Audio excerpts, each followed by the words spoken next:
Hey, good afternoon, everybody. Is going to go over our Forex trades for today, Wednesday, February 26th. We just had the one trade today. There was not much news this morning, but there really wasn't much action. Mortgage applications came out at 7 o'clock this morning, which missed the mark miserably. It was supposed to be down 4% for the month. They came in down 8%. Of course, they're blaming the weather.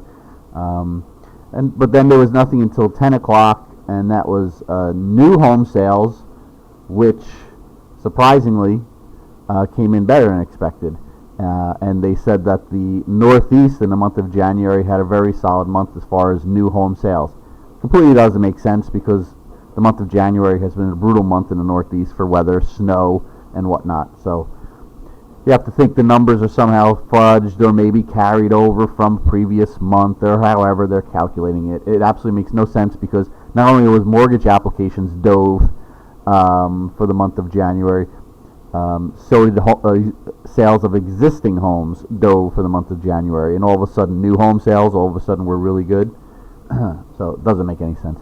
But anyway, it is what it is. That's what the government is claiming. As far as our tradings, just had one trade this morning, which was a short and pound the dollar, which you see here. Short 1.66643. Picked up 8.6 pips. I guess you say, yeah, we definitely left 20, 25, 30 pips on the table here. But on the flip side, just to see, to get a view into what we were thinking, we were short the 64.3 level. It's approaching basically the half figure, 1.66500 level, which back on the 24th, so 2 days ago, it was around that level. It pulled down to that level and really didn't break it, as you can see here, for several hours on end. Until it reversed course and started up again. And then yesterday morning around 10 o'clock, big dive down, basically right to that number, broke it by 7 or 8 pips, and then totally reversed and popped. So our thinking is, let's just get out ahead of that, because what you see here from yesterday at 10 o'clock in the morning could very well happen again. It could approach that number, maybe break through it a hair, and then reverse hard, which it did here yesterday. And also on the 24th, it stayed for hours around that level and then started to rally. So that was our thinking. That's why we got out. Unfortunately, our thinking was a little bit wrong, and the sell-off continued. And it took about an hour or so later, hour and a half, hour and 15 minutes later, to really break down, basically down to near the level it's at now.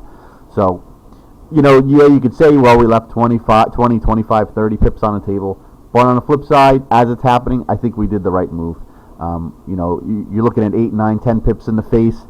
It could potentially hold that level and reverse hard on you, and then before you know it, you're losing 10, 15, 20 pips. So take it, run, move on.